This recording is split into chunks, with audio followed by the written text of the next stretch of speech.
Far out in the vast, deep blue of the southeastern Pacific Ocean, more than 2,000 miles from the closest continent, lies a solitary speck of land. A tiny, triangular world floating in an endless sea. This is Easter Island, or as its original inhabitants called it, Rapa Nui. Imagine a place so remote, so utterly isolated, that for centuries its people believed they were the only ones on Earth. Covering just 63 square miles, Rapa Nui is one of the most secluded inhabited places on our planet. It's a journey of over 5 hours by plane from the coast of Chile, the nearest continental landmass. When you arrive, you feel it instantly, this profound sense of being at the edge of the world. But this isolation is precisely what makes Easter Island so captivating, because on this tiny volcanic island, a remarkable and mysterious civilization once flourished, leaving behind a legacy that has puzzled explorers, archaeologists, and historians for centuries. They left behind clues to their existence that are as monumental as they are enigmatic. I'm talking, of course, about the Moai. These colossal stone statues, with their long faces, heavy brows, and stoic expressions, are the silent guardians of the island. There are nearly 1,000 of them scattered across the landscape. Some stand in solemn rows on ceremonial platforms called ahu, gazing inland, while others lie toppled as if struck down in some forgotten conflict. Many more remain unfinished, half-carved from the rock of the Rano Raraku quarry, the very birthplace of the Moai. The questions they pose are endless and profound. Who were the people who carved these giants?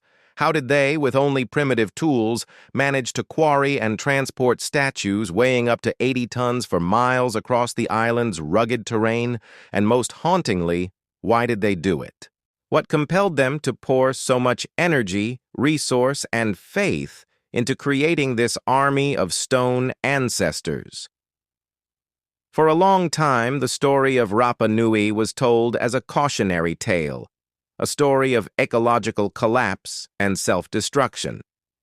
The theory went that the islanders, obsessed with statue building, cut down every last tree to transport their moai, leading to soil erosion, starvation, warfare, and the downfall of their own society.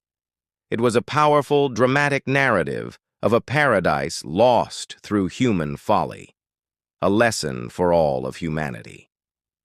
But is that the whole story?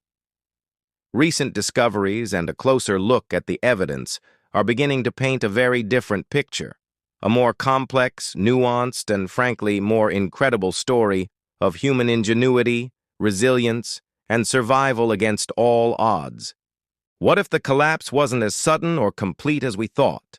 What if the Rapa Nui people were not just self-destructive, but brilliant engineers and resourceful survivors? The traditional story, for example, suggests they used massive log rollers to move the moai, which would have required a vast number of trees. But oral traditions passed down through generations of Rapa Nui people speak of something else entirely. They say the statues didn't need to be rolled. They say the moai walked. Walked? It sounds like the stuff of myth and legend. But what if this seemingly fantastical idea holds the key to unlocking one of the island's biggest secrets? Experimental archaeology has started to test this very theory. Teams have been trying to walk moai replicas using nothing but ropes, manpower, and a deep understanding of physics. By rocking a statue from side to side, inching one corner forward and then the other, they've shown that it might just be possible. This method would have required far fewer trees, completely changing our understanding of the island's environmental history. And what about the islanders themselves? Where did they come from? For decades, the prevailing theory, championed by the famous explorer Thor Heyerdahl and his Kon-Tiki expedition, was that they sailed from South America. He pointed to similarities in stonework and the presence of the sweet potato, a crop native to the Andes. However, modern DNA analysis of ancient Rapa Nui remains tells a different story. The genetic evidence overwhelmingly points to a Polynesian origin. The first settlers were master navigators who crossed thousands of miles of open ocean in double-hulled canoes, likely arriving from islands to the west, perhaps around 800 to 1200 AD. They brought with them their culture, their beliefs, and the skills needed to build a new life in this strange and isolated land. So, we have a society of Polynesian voyagers who built one of the most astonishing megalithic cultures in history. They developed a unique written language called Rongorongo, which remains undeciphered to this day. They managed their resources and population on a tiny island for centuries. The story of Easter Island is not just about statues or a supposed collapse. It's the story of 1,000 years of human endeavor. In this series, we're going to peel back the layers of myth and misconception surrounding Rapa Nui.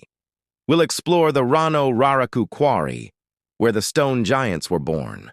We'll visit the ceremonial villages of Orongo, perched on the edge of a breathtaking volcanic crater, where the strange Birdman cult emerged. We will talk to modern Rapa Nui people, the descendants of the statue carvers, to hear their stories and understand their perspective on their own history and future. This isn't just a journey into the past. It's an exploration of human creativity, our relationship with our environment, and the enduring power of culture.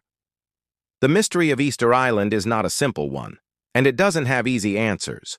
But by seeking them, we learn more not just about the Rapa Nui, but about ourselves. Join us as we embark on this incredible adventure to the navel of the world. The secrets of the silent giants are waiting. Thank you for watching, and if you're as fascinated by this mystery as I am, make sure to subscribe and hit the notification bell so you do not miss the next episode in our journey to Easter Island. We've only just scratched the surface. See you next time.